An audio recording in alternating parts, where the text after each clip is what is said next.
We need to get people back to work. We can't just flip a switch. Workers want higher wages. As the U.S. recovery pushes forward, there's a rising tension in the economy, and its roots are as old as business itself. Today, as jobs go unfilled and wages rise, it's got people talking about one thing. Labor shortages. Labor shortages. Labor shortages. The whole idea of a labor shortage is a tricky one. As the Fed has pointed out, there isn't even one clear definition of what it means, much less how to measure it. That might be one reason why it's become such a controversial topic, with people on all sides of the economic spectrum taking a stance on how much damage it's doing, what's causing it, or whether it's even real.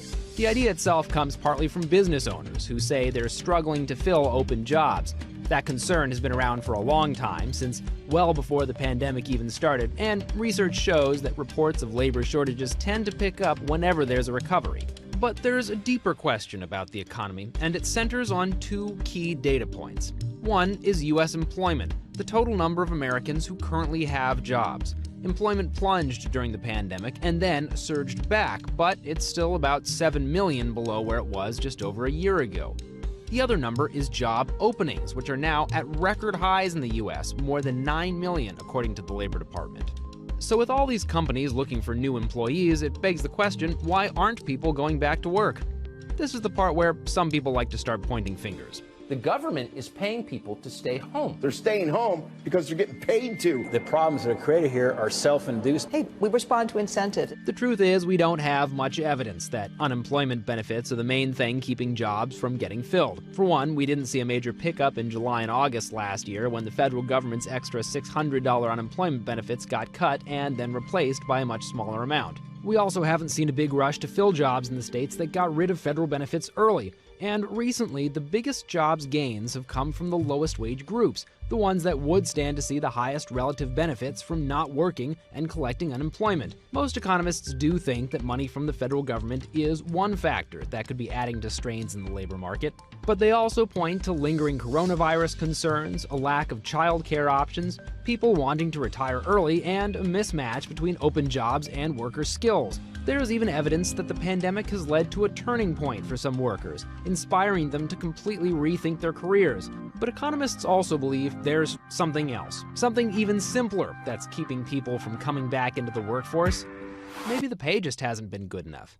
It's an idea that a lot of big businesses are starting to catch on to. Raising wages works most of the time. Amazon, McDonald's, Chipotle, and the rest. Well, they're raising wages. And the question is, how much do they have to raise wages? Raising wages, or at least raising benefits. They're going to have to get the bodies in to make the places go. Leading up to the pandemic, wages had been stagnant in the U.S. for decades, with workers taking an ever smaller piece of the economic pie. Just pay them more sounds like an easy solution, but some businesses can't afford it, and there's concern that higher pay could lead to lasting inflation if companies raise prices to pay those higher wages. So far, wage gains haven't been out of control, and they've been concentrated among lower-income groups rather than high earners. President Biden has said that's not such a bad thing. When it comes to the economy, we're building rising wages aren't a bug, they're a feature.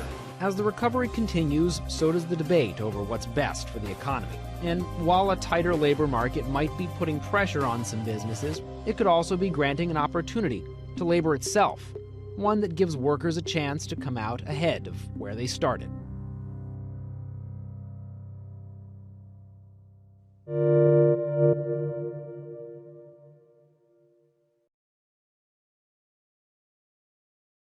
Hey, thanks for watching Bloomberg Quick Take Now. Subscribe to our channel to see the biggest stories the moment they happen from around the world. And tune in to our 24/7 live stream for global news coverage, documentaries, interviews, deep dives, and shows on the stories that you care most about.